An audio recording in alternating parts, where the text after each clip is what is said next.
That sounds like the end of the song. This is Liam Scheff on the Liam Scheff Show. I'm going to back off the microphone a little bit. I haven't been live for, I've been a lot. Well, let's start over. Hi, this is Liam Scheff. This is the Liam Scheff Show on UCY TV. UCY, or you're about to. You can find my website at you can find my website at Liam, LIAMSCHEFF.com, liamscheff.com. You can find my book. One of them, Official Stories, because official stories exist to protect the people who lie to you, the officials, of course. And it's good to be able to figure out what those big fibs, the big fibs are. Official stories have to be put in place to get us to kind of congeal and anneal and not ask too many questions. I got a lot of stuff to talk about this hour, and you can join in on the chat room, which I will ruefully ignore. And you can say whatever you want. I won't read it. You can say whatever you want about me, about your mother, about your father. I've heard those things too. I'm not going to say them. I'm not going to repeat them to you. What kind of man do you think I am? I know, I heard. May not be your actual father, but he was a good man. And then the one who was your father, not so good. It's the way it always is. It's the way it always is. Plutonium being pumped into the ocean through miles of underwater pipes, nuclear waste, left lying the operative word for the nuclear industry, left lying on the beach.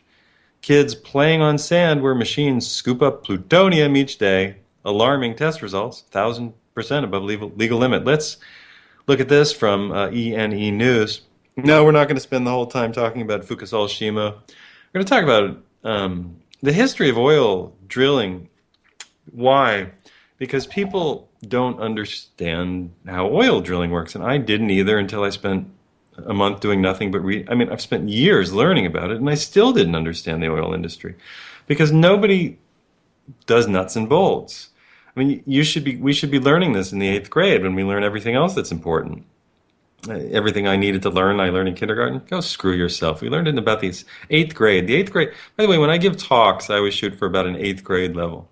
Because the 8th grade were bright. We've come into a place of some sort of intellectual acuity. We've developed some critical thinking. We're not snot-nosed 7th graders anymore. We're not in the 9th grade where all we're frankly interested in is, like, when can we have sex? We're in the 8th grade. It's a little beyond our limit. We're not going to be having sex quite yet. Well, all right, a couple people that I didn't. But we'll get some kissy-huggy stuff. But really, 10th grade is, sex grade. The 9th grade is warm-up, and the 8th grade is warm-up to the warm-up. So I paid attention in class. We worked hard. We wanted good grades. I still did in the 9th grade and so on. But, you get distracted. So when I give a talk, I shoot for the 8th grade level. You make it interesting, and you have a narrative. The narratives, of course, the official story narratives are never true, but we were never really given an official or an unofficial narrative, even a realistic narrative, an 8th grade level narrative about oil drilling. So we don't understand it. Raise your hand. How many of you out there think or thought that an oil reservoir is a big body of oil that we, like a pocket of thick, gooey liquid under the earth that we drill into, and then we suck it out? Without realizing I thought that. Well, it's not true. So we're going to talk a little bit about that, and we're going to use Indiana as a case study to show how oil works. Because the other side of that is people who have no idea how plutonium geology works love to come on the internet and tell me that the elves of Middle Earth are making more oil for us because Nikola Tesla told them to. So oil decline is a big scam, after all, because it's made in Middle Earth by Sauron and his other Jewish friends. It sounds like a Jewish name, Mr. Sauron. Hello, Mr. Sauron. What do you want to do? Why are you trying to take over the world? What do you want? Do you not like girls or something? What did Sauron want? Was it Sauron, Sauron? I don't know why were their names so similar? Did he run out of names? Does it have to be so similar? Is it stupid movies? Clearly the adventures of a lot of gay men in the London underground nightlife of the 1920s. Come on, J.R. Tolkien. Honestly, fighting cat eyes in the sky. Can we look for flaming cat eyes? Can we look for a more negative depiction of the feminine, right? Huh? Mr. Frodo, I'll save you, Mr. Frodo. I love you more than any. Gollum, the drug dealer, gets Frodo hooked. I mean, it's the same plot. Oh, you haven't read it. It's the same plot as Brideshead Revisited. I'm telling you, it's the same plot as Brideshead Revisited by what's his name? By Evelyn Waugh. It's the same plot. There's a threesome of guys, and one of them gets into all kinds of trouble. There's an annoying girl who's supposed to be sort of a love interest, but really the boys are all the love interest. It's Lord of the Rings. It's the gayest movie ever made, not in a bad way. Plutonium being pumped into ocean through miles of underwater pipes, nuclear waste left lying on the beach. German public television broadcasting, 2013. So we're just getting this. The dumping of nuclear waste in the sea was banned worldwide in 1993. Yet the nuclear industry has come up with other ways. They no longer dump the barrels at sea. They build kilometers of underwater pipes through which the radioactive effluent now flows freely into the sea. One of these pipes is situated in Normandy, near the French reprocessing plant at Le Hague. Le Hague. Yeah, they got nuclear plants all over there in France. That's coming off into the Atlantic. The advantage for the nuclear industry, no more bad press, says this German public television production from 2003. Disposal via waste pipe remains hidden from public eyes, quite literally. All right, so the nuclear industry, which specializes, I'm not talking about white lies, like, that was really good cake, I gotta go. Or, slightly darker lies, which, I never slept with your sis. That was just, it didn't happen, we were drunk. But this is dangerous. This is radioactive nonsense. The dumping of nuclear waste in the sea was banned worldwide in 1993. Oh, it was banned in 1993, was it?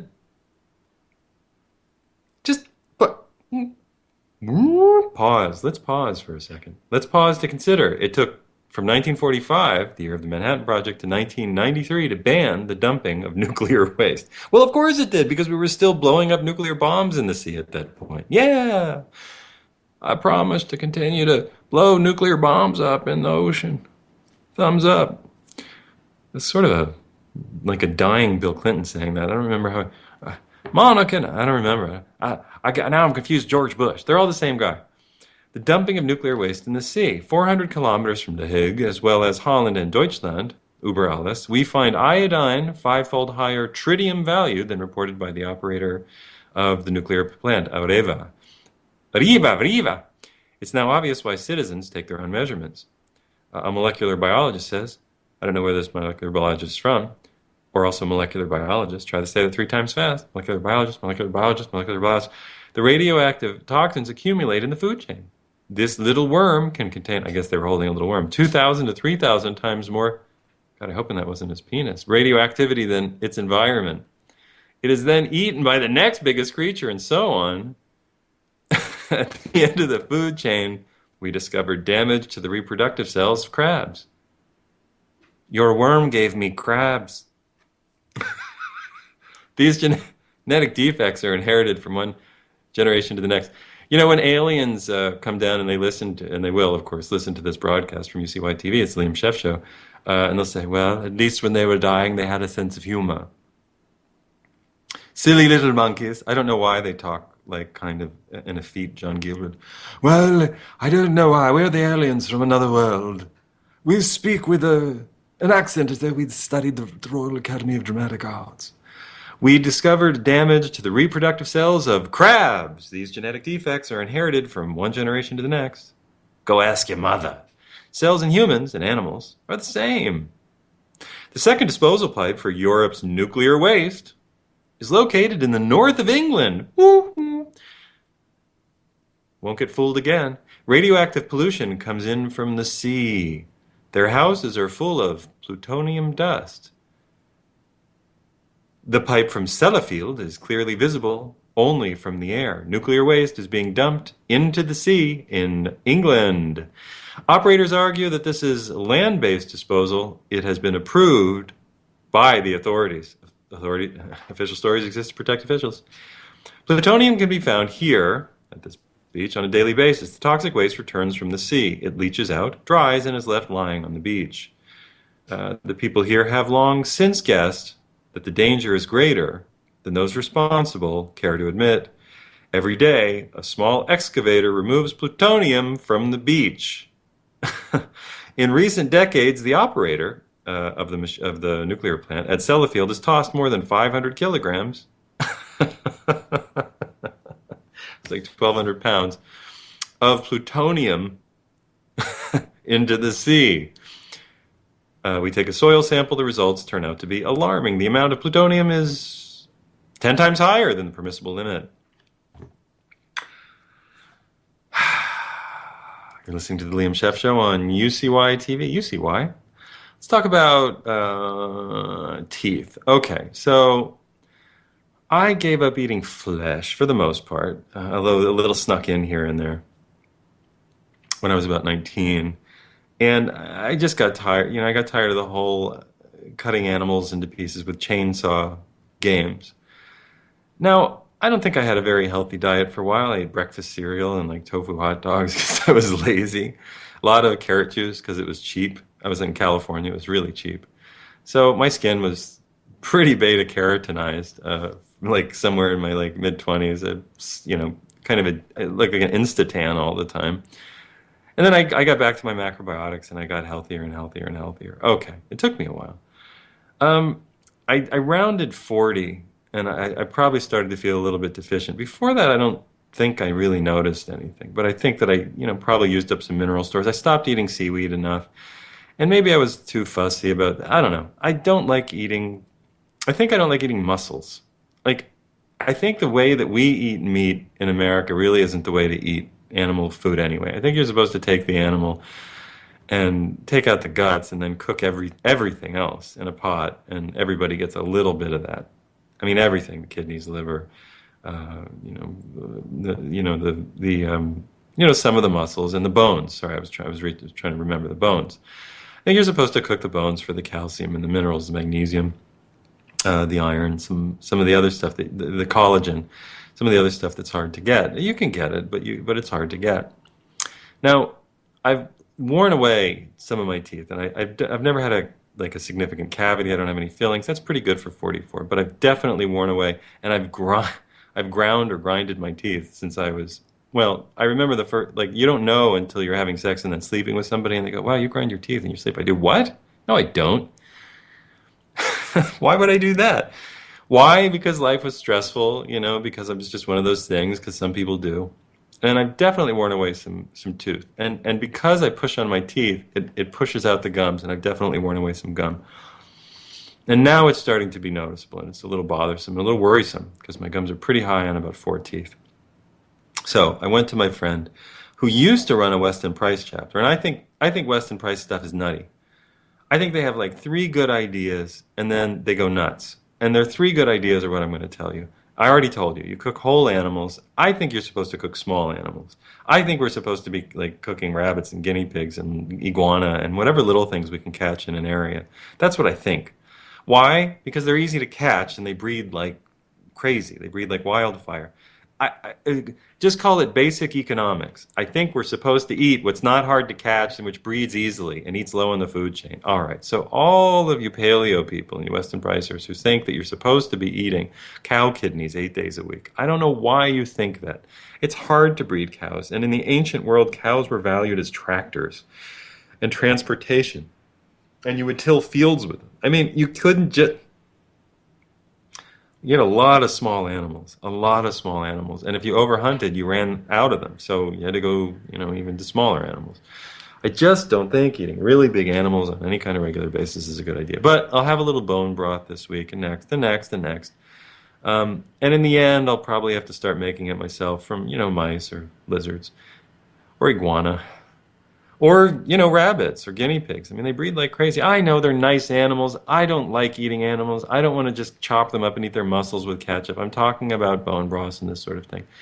I reordered seaweed. I'm going to start making good seaweed broths again and remineralizing. Now, I think that if I had lived in another environment, I've eaten plenty of vegetables, but I think our vegetables are absolute shit. I think that they have no nutrition in them. I think they look okay, but they don't have magnesium. They don't have enough calcium. They don't have selenium. They don't have any copper or iron. They're very, very small trace amount. So I think what's happened is that we just lose, lose, lose. Again, at 44, I've worn some pretty deep grooves in my teeth, but I don't have any cavities. I haven't had any fillings. That's not bad, but my gums are kind of fucked up. Not the worst that anybody's ever seen, but really I'm noticing it. I'm like, well, that's bad. I never had that problem before. So I'm going to make some changes. I will report to you. Now I've been reading online the ways to regrow gum regrow gum. Thank you. That they tell you online are to take vitamin C, not ascorbic acid, but sodium ascorbate. What is that? C6H80. What is sodium ascorbate? Ascorbic acid is? Oh fuck! I used to know this. So ascorbic acid is C, chemical symbol, chemical formula C6H10, C6H806. So what's sodium ascorbate? Sodium ascorbate chemical formula is C6H7, 7 hydrogen, Na, sodium, O6. So we have an extra hydrogen bond with the sodium, and we're still C6, not H8, but H7. So we lost a hydrogen. O6. Okay. Now, why sodium ascorbate? Because it's a base, I believe, not an acid, and you don't want to put acid on your teeth.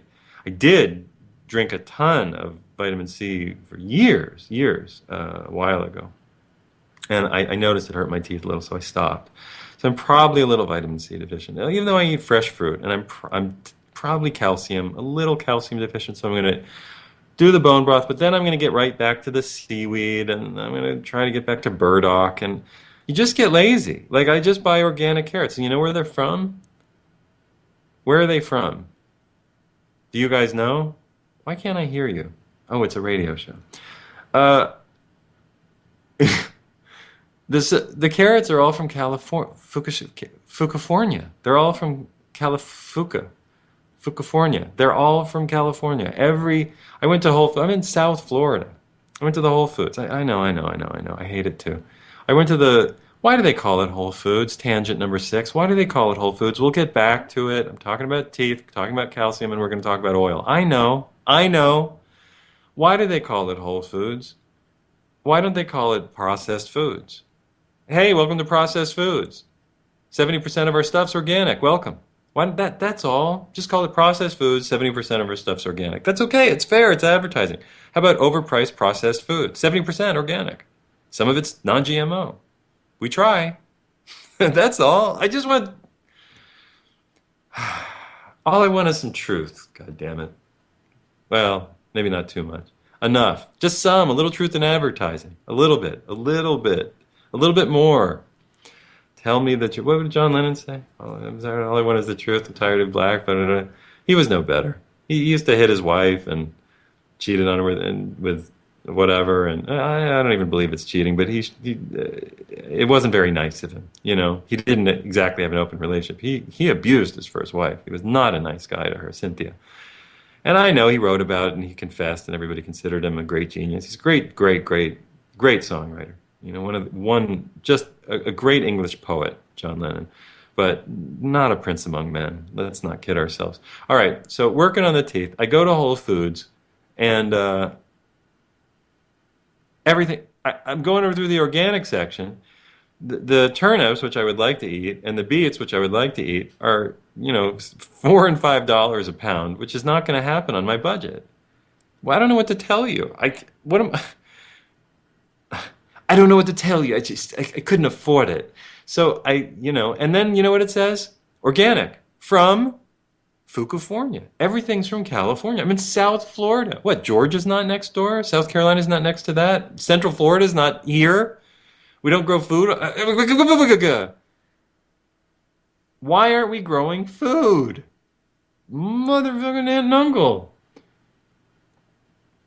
So I'm going to work. All right. So I'm going to work on my teeth, and I'll let you know how it goes. And the worst that happens, I'll be Ben Affleck, and I'll get those those ivory teeth put in. He had all his teeth pulled out, by the way. Look this up. See if this is true. I believe it's true. Ben Affleck used to have tiny teeth, and Michael Bay, the man who single-handedly destroyed cinema in the world. The seventh art died a fast death in his hands. Michael Bay of that stupid asteroid movie and the stupid car movies. By the way, why would aliens try to look like 70s model muscle cars? Thank you. Michael Bay, who destroyed everything that he ever touched. Michael Bay, who should arrested for impersonating an artist. Michael Bay, who ruined the minds and probably teeth by making so many Happy Meals out of his stupid, bloody, frickin' movies of millions of children. Michael Bay, who destroyed the minds of generations. I've seen generations. Michael Bay, apparently, is a rumor, but I think it's true. You can look it up. Told Ben Affleck, who was in that stupid asteroid movie where he falls in love with Bruce Willis and Bruce Willis kills himself. I don't know what it was called. Deep Hurting. I think it was called Deep Hurting. Ben Affleck was in it. Michael Bay said, you're never going to be a big star because your teeth are so small. And I think if you look in that movie, and before that movie, you see his small teeth, like Changing Amy or whatever. And then after that movie, he had big Chuckles teeth. So he became a movie star. I'm just saying. Anyway, if things don't go well, I'm going to become Ben Affleck. But then at least I'll get to be Batman. Batman! That was not good. That hurt my throat. Receding gums, right? Baking soda and vitamin C. You're supposed to use baking soda and vitamin C. Some pages say it to regrow the kind of ligamenty things attached to your gums to your teeth, and but I got to go get a cleaning. And again, I don't have any cavities, and I haven't been to a dentist in like 20-something years, so that's not that bad. I know, and I don't even have a plaque buildup. I oil pull, but I've definitely worn away some gum because I brush like a maniac. I brush like I'm trying to like put out a fire with I don't know, or maybe I'm trying to start one. It's the dumbest thing I've ever done. Do not do what I did. I brush. Like if I see stuff, I just brush and then I brush over the gum and it like hurts and then I'm like, oh, that takes care of that. Worst brusher ever. I have been the worst brusher in the history of all brushing. Holy God. Damn it. Ben Affleck has fake teeth. April Bowden, one of my bestest, lovely friends, who runs Truth or Talk. There's Ben Affleck's big teeth. Boy, he got good teeth put in. They're his little pretty girl teeth on the left, and they're his big mannish teeth on the right. Well, I think I like the one on the left more. Look at that. No stubble. Well, he looks almost cute. God, he's really a suck ass. Okay, so... worst comes to worst, I'm the next Batman. That's all. That's all I'm saying. Yeah. Non-gender specific Batman. No, I'm slightly gender specific. Is peak oil I'm just yanking your chain, David Bowie fans out there. So you can look up, I also bought a toothpaste from Whole Foods that looked like a good toothpaste. Then I go online and it says that glycerin is a little bit too sticky and binds with the teeth a little bit and you probably shouldn't be using. So I think, God damn it.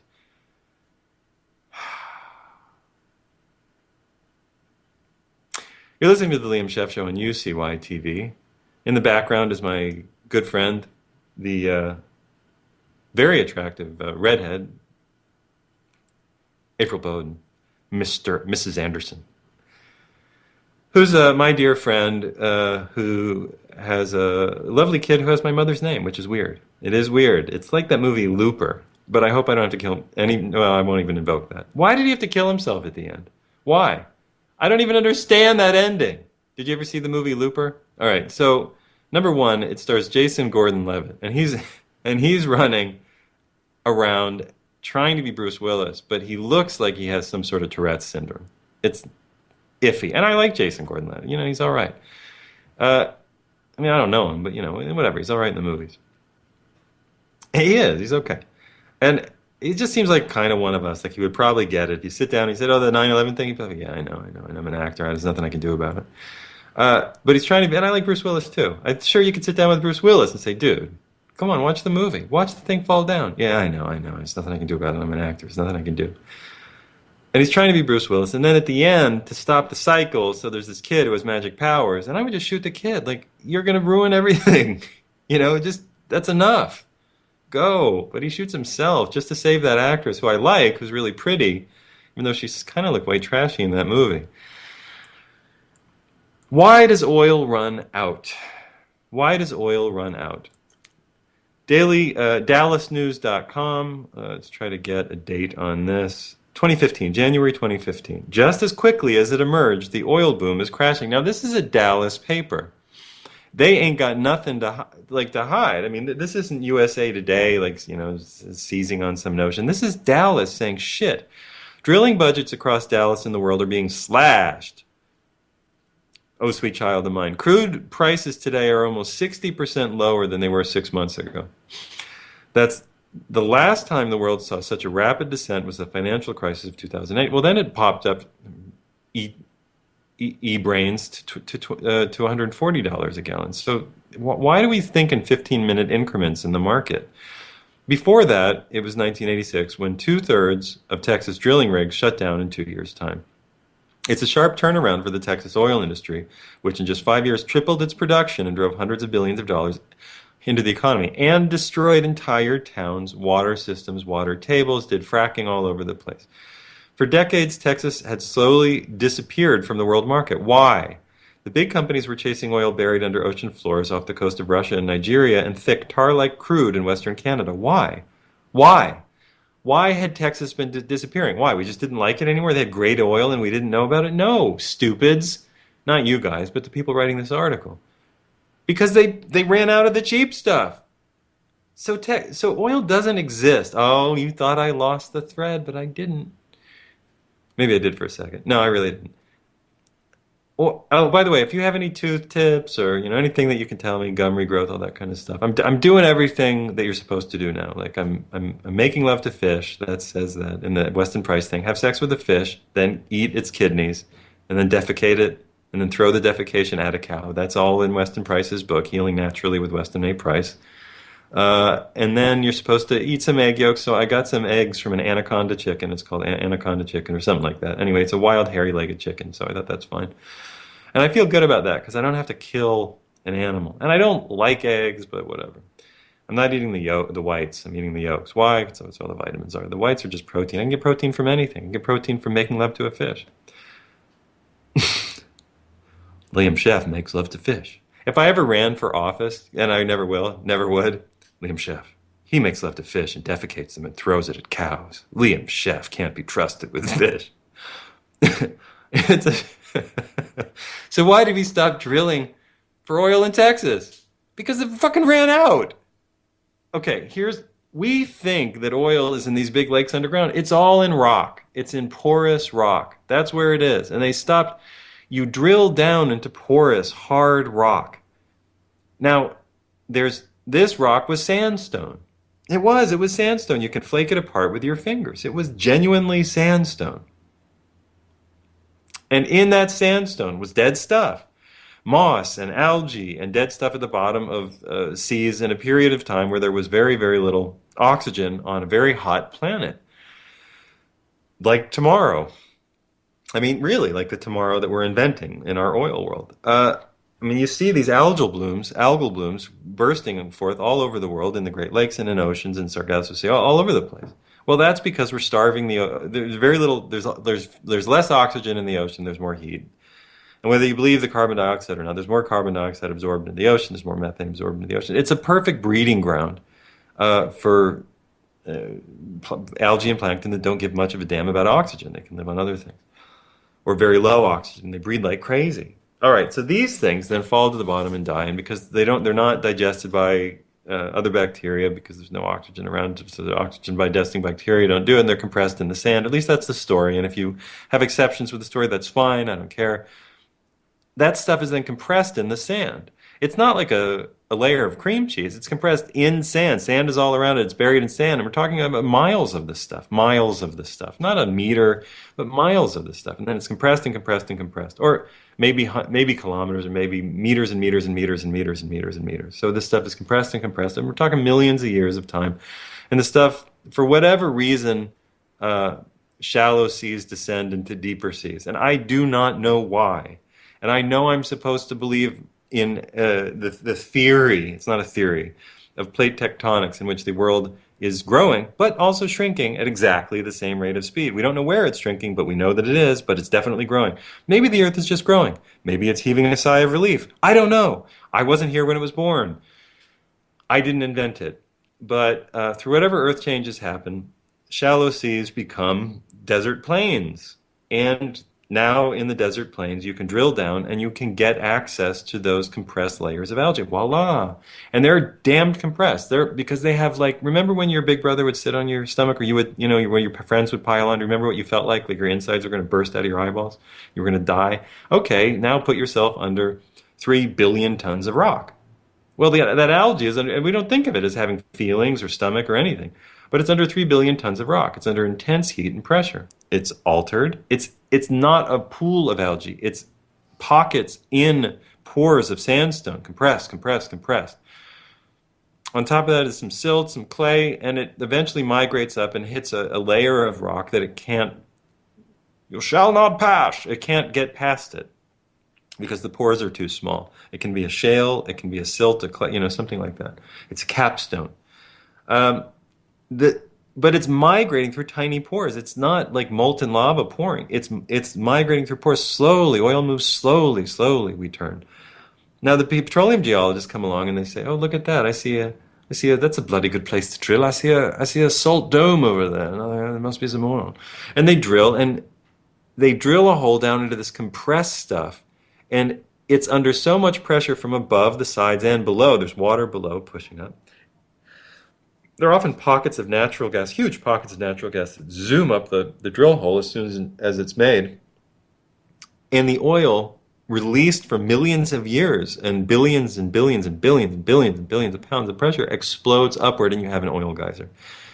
It's coming up through rock. They're digging through rock. They're not digging through a layer of rock into liquid. And that's oil drilling. So how does oil depletion happen? Well, the pressure equalizes. You let a geyser go for a week and it stops being a geyser. Or maybe it's a month. If it's a huge supergiant field, you got a month. If it's a supergiant field, you have 3 months. And then you cap it. And you pump and direct it. And you drill more and more and more. And you drain the pressure out of the field. That oil is a mile down. Maybe you started drilling at a half mile. Well, guess what? The stuff doesn't rise for no reason. It's heavy. It sinks. You got to drill now deeper into stone. Porous stone with pores, but stone nevertheless. You drill. Now do you understand why oil depletes? You drill deeper and deeper. The stuff has to be pulled up another half mile. It's very hard to do that. And the thicker stuff tends to be on the bottom. Of course, the light stuff comes up first. It's a simple matter of weight ratios. It's a simple matter of weight ratios. The heavy stuff goes to the bottom, the lighter stuff comes to the top. It explodes out. We use it. Guess what we did from 1900 until 1960? We used it. Guess where we are now? Heavy stuff. Get it? I know you do. I felt your mind click in. I know you get it now. So I've been studying and studying and studying this. When I study things, I have so many planets in Taurus, and whatever that means to you, I always have to understand things at the absolutely like the earth-based level. It has to be so eminently practical that I could do it myself. And to put some advertising in for myself, that's what makes me different than most researchers. I don't repeat what other people say unless I understand it. That's why my book is a different kind of book. That's why I have 90 5-star reviews and 5 1-star reviews for people who were too fucking stupid to understand that I wasn't playing the normal game of repeating the experts, and 90-something reviews from people said, "Thank God the guy thought fucking for himself and he showed us how he thought, and whether I agree with him totally or not, it's transparent and I get it." Right. So that's in the book. It's Official Stories. But I'm here for the individual critical thinker. You're my audience. You're my friend. We get each other. We like each other. We groove. We dance badly, but we dance.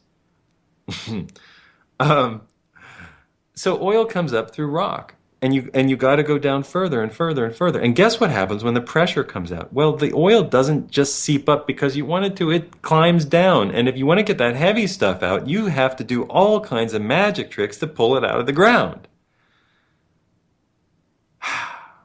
And this is the way I've been researching it. How do I understand oil drilling? I've been reading about life on an oil rig. I've been reading about and watching videos and listening to reading essays and listening to audio about people who work on oil rigs. Why? I mean, if I think most people who go and research oil are just interested in how many barrels per year, but you have to understand the machine. It becomes very into how do you understand oil drilling unless you understand oil drilling? Well, anyway, that's what I one of the things I've been doing. Been doing the same thing with plastic, trying to understand polyethylene, ethane, the difference between ethane, methane, propane, butane, what's the other one? The poisonous one. What's the poisonous one? Methane. What's the really poisonous one? Benzene. And the enes, the anes, and the ethylene. So I didn't know this, but so much plastic is made out of ethylene. I had no idea. Ethylene comes from natural gas. Why would they make plastic out of gas? Through something like the Haber process. What's the Haber process? The Haber process was invented by, I think it was a German Jew who was a chemist and wanted to make ammonia. Ammonia used to be very hard to make. You can get it from urine. But he wanted to be able to make it, and he used natural gas deposits. He pressurized it in a giant metal container under intense heat and pressure, using gas and steam and then infused air, which contains nitrogen, and under extreme pressure got just by punching it into the molecules, got nitrogen to bind with the gas and formed ammonia. Now, what do we use that for? That's what we fertilize our fields with.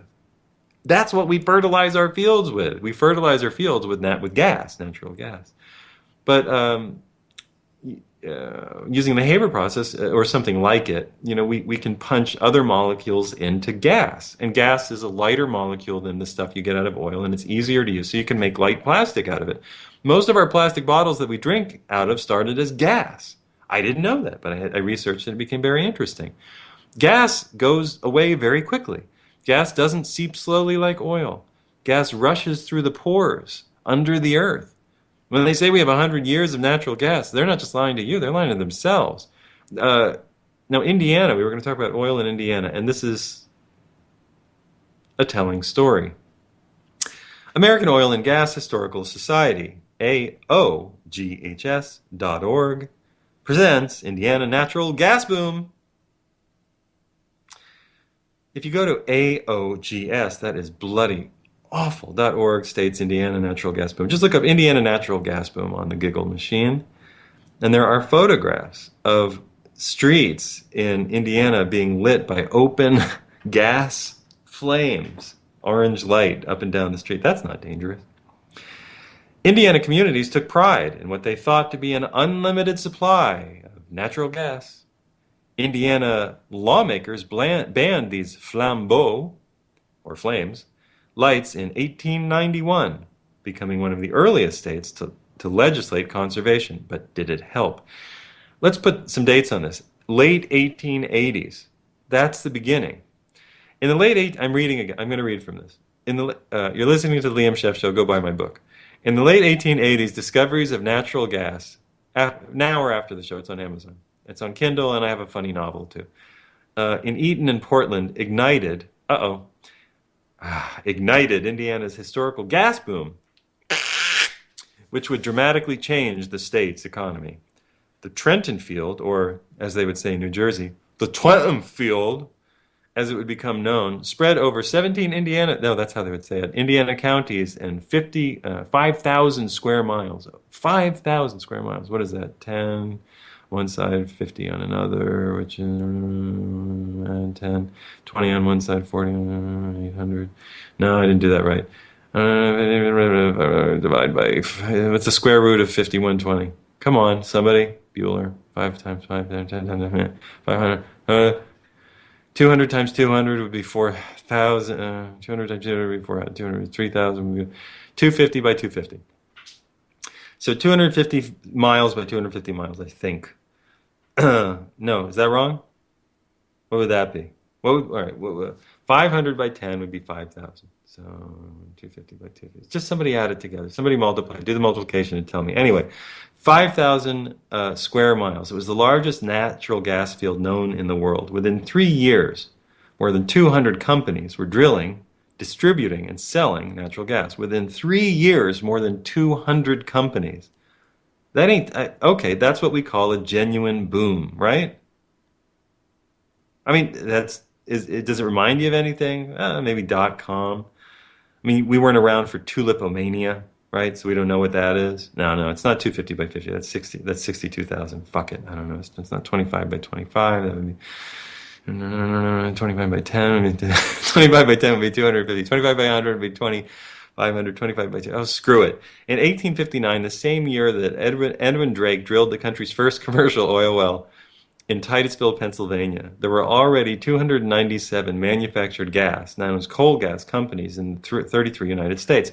So what we used to do and what they did in Germany was they made gas out of what? Anybody? Anybody? Huh? Coal. Coal, right? They made gas out of coal. So we were doing that too. But then they started digging in coal mines for, well, coal. And they would, sometimes there'd be explosions. Well, that's really dangerous. So what would they do about it? Anybody? Why can't I hear you? Oh, it's a radio show. Coal gas was produced in a distillation process that extracted it from bituminous coal, not anthracite, which is harder. Bituminous is softer. These are all grades of coal. Like oil is kind of a grade of coal, but it was deep underwater, and coal is a kind of peat moss that got, in plants that got shoved underground and pressed and heated and heated. After further purification, that's heating it and letting the gas rise and collecting it in a distillation vessel, coal gas was distributed via low-pressure street mains to consumers. So coal gas, called town gas, provided home illumination to almost 5 million customers. And I don't know if they're talking about around the world or or in Indiana. Although natural gas was known to burn much cleaner, hotter, and more efficiently than coal gas, well, it sounds like a win. Pre-Civil War technology made handling it far too dangerous for commercial applications. Because you drill for it, this stuff just whooshes out of the ground. You light the thing and it's a flame for years. You can have big explosions in contained areas like coal mines. When drilling for oil, natural gas was often found, a colorless, odorless, not quite, in principle, but it's often contaminated, highly flammable and unwelcome hazard, right? So you're drilling and you're using metal against metal, and anybody puts on a spark and you have a giant blowout. Oh my God. Well, everybody dies, or it's terrible. And then the well is a flame, and you have a flaming geyser, a flaming gusher, and that's been used in wartime over and over again. The Russians lit the Baku oil fields on fire when the Nazis, the Germans in that period, went to go get them in 1943, World War II. The Iraqis lit their oil fields. I think even the Kuwaiti fields on fire when in the first and second Gulf War. No. Did they do it in the second? In 2003 when we invaded to get their oil. Anyway, there was big damage done to their infrastructure, but they certainly did it in the first, probably in the second. But while America's insatiable demand for kerosene, which was what? That's all we used to use oil for. You know that? We used to drill for oil and throw away the gasoline. We would refine a small portion for kerosene, throw away everything else. Well, while America's insatiable demand for kerosene built wooden derricks up and down the Allegheny River, coal gas was business prospered. Natural gas was just an impediment. After the Civil War, it's always war that moves forward industry, isn't it? The great industrial cities of the North continued to expand, and new manufacturing centers developed where natural resources and transportation met. Well, the war always makes a country, if it has resources, make munitions, right? You got to make stuff, so you need steel. You need to be using steel, mining iron ore and smelting steel. War drives forward the industrial project. It's not to pat war on the back. It's maybe to say that the industrial project is warfare. Pittsburgh, shithole, Cleveland, shithole, and Toledo, shithole, built coal-fire foundries and factories where iron, steel, and glass were. I just offended a lot of people. I've been to all of them except Toledo, so I've been to 2 of them. I might have been to Toledo. And glass were produced in huge quantities for an expanding nation. Throughout the Midwest, railroads brought new industries into what were once almost exclusively agrarian. That's farming economies. Yeah, we all used to farm. We all used to grow food, everybody. That's how we knew we were going to get food, because we would be growing it. Coal and increasingly oil were in great demand as natural gas began entering the energy mix. Okay, let's get ahead. So they start digging for gas. We're at the mid 1880s, January 20th, 1886, near Findlay, Ohio. The spectacular Karg well, sounds like Kurt Weill, but the Karg well came in with an initial flow of 12 million cubic feet per day. I guess that's a lot at a pressure so great it could not be brought under control. Its towering plume of fire, and there's a picture of it here, and it looks like it's about 30, it's well above the treetops, so you're talking 70 feet. At a pressure so great it could not be brought under control, its towering plume of fire burned for 4 months. And I'm looking at a picture of it. 20 million feet of oil daily. They couldn't cap it. 100 miles to the southwest in Portland, Indiana.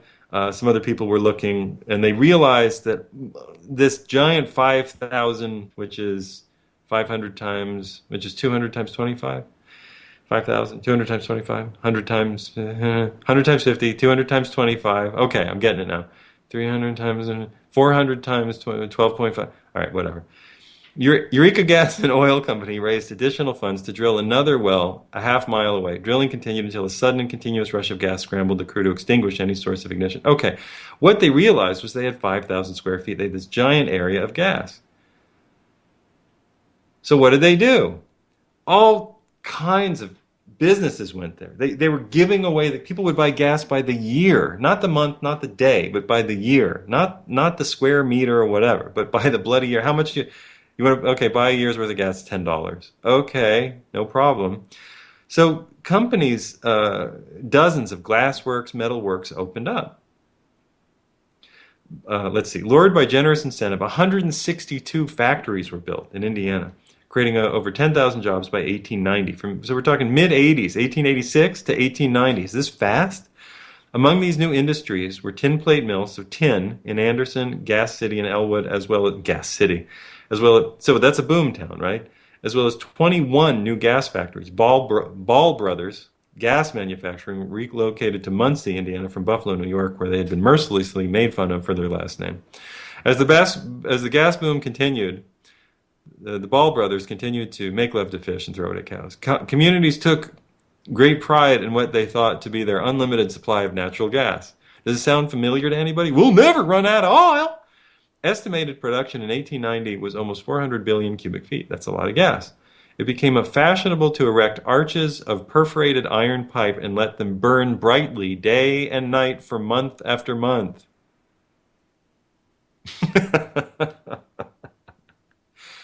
Do you now see how stupid we are? This is a limited resource. 1886 they discovered, 1890 business is full bore. In 1893, the state inspector of gas wells wrote, "This waste has been criminal, and the day of repentance is fast approaching. We have to practice the most rigid economy and unrelaxed efforts and husbandry, strange word, of this valuable resource." But who cares? By 1902, low pressure in the majority of the state's gas wells, 1886 to 1902. You see how fast this happens? Don't tell me we have 100 years of natural gas, a-holes on the internet, including President Obama. Low pressure in the majority of states' gas wells was resulting in salt water intrusion. The pressure at the bottom, the pressure in the rock, this is all coming out of rock, is now allowing deeper salt water to push in. And that's coming up the well. Increasing numbers of wells stopped producing. Many of the manufacturers who had come to Indiana for the ready supply of cheap energy went out of business or to move. What this article doesn't say is that you can also pump for oil in Indiana. And they had plenty of oil. But oil in oil wells is kept up by the pressure of gas. Or if you just have a ton of oil, the oil pressure itself will allow you to produce. But when you drain the oil well of the pressure in the stone, the porous sponge of sandstone or limestone, you're no longer going to be able to pump oil out of the ground. You have to then go to secondary methods. You have to go to empty drill holes, boil water with gas that you siphon from your own site or that you bring in, and pump in steam to drive the oil, to loosen it. You pump in more gas. You actually pump gas into wells, pump in CO2, carbon dioxide, pumping nitrogen, anything to push the oil up. That's what we're doing all over the world. That's what we're doing all over the world. That's how we get gas out of oil out of Saudi Arabia. They're pushing seawater in. That's how we get oil out of the old California wells. They push in natural gas. That's what they need to do with tar sands and fracking. They got to melt the stuff in the earth, so they got to put down steam. Don't tell me stuff can't run out. Indiana has is reckoned, to use that word, about 1 billion barrels, significant amount of oil. It's about, I know it sounds like a lot, it's about 3 months of use in the United States. About 1 billion barrels of oil, 3.5, something like that, 4. We use 6 to 7 billion barrels a year, if that puts it into context. So 19 million barrels a day, so call that 20 times 3 would be 60 million barrels a month, 120, 100, 1, 2, 3, 4. How did that work out? It doesn't quite work out. If we use 19 million barrels a day, it should be about 600 million a month. 600, I multiplied wrong. Okay. Now I understand the billion. I went to 60, not 600. Carry the 0.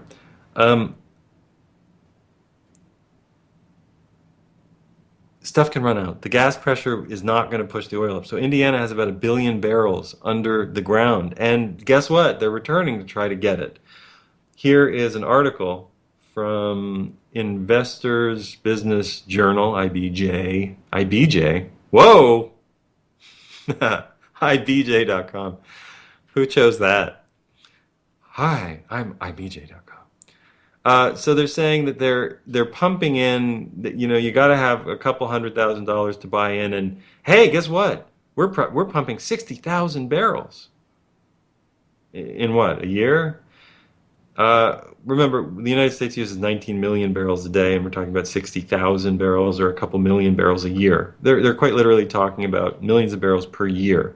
They're trying to get from 1 million barrel per year to 2.5 million barrels per year, which doesn't make a difference to us, which is interesting. So that deep oil, deep in the rock reservoir, is hard to get out because they let their natural gas go. Now we can go back and pump natural gas in and pull some of that stuff out, but it doesn't really matter because there's not enough there to fund us for more than 3 months. Oil will not run out. It'll be there in the earth and we won't be able to get it out.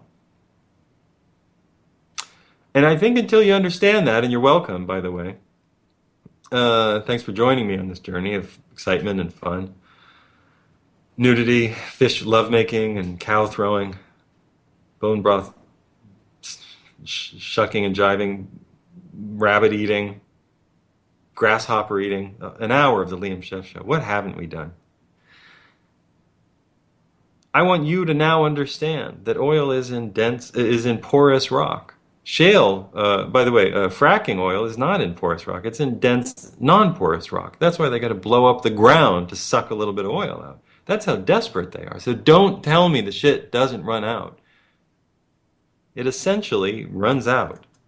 Our ability to get it runs out.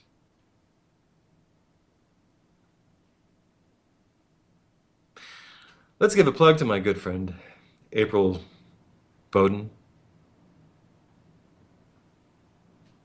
on Truth or Talk. One of my favorite people in the world. Also myself, one of my favorite people in the world. It's Liam Scheff and the Liam Scheff Show. Go. I'll never live that down.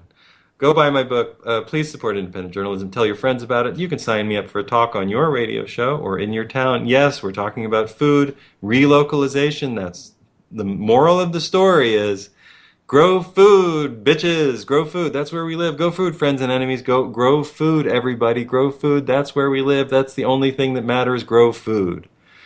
It's legal and it's not free, but it's a lot cheaper than you think, and you can do it, and you'll love it, and you'll learn, and you'll be happy, and you'll get into hemp, you learn to make biofuel. Who can say no? I can't. I will see you next time. This is UCY TV, UCY Radio. Stay tuned to all the great programming. I'm not sure who we have next. I should learn. Oh, yeah, Ben Affleck's Original Teeth are next with their show. I was once in Ben Affleck's mouth. Height 6'3". Children: Seraphine Rose, Elizabeth Affleck, Violet Affleck, Samuel Garner Affleck. I heard they were getting a divorce, but I actually read that in the street, so I don't think it's true. 50 Cent, fake teeth. Jim Carrey, yeah, fixed a chip tooth. No. He's Catherine Zeta-Jones. 46. Birthplace Swansea, United Kingdom. Yeah, all right. Actor, singer, dance. Nicolas Cage. Pulled out two of his teeth. But it's and Winston Churchill. His dentures fitted in such a way so that it could keep his signature lisp. I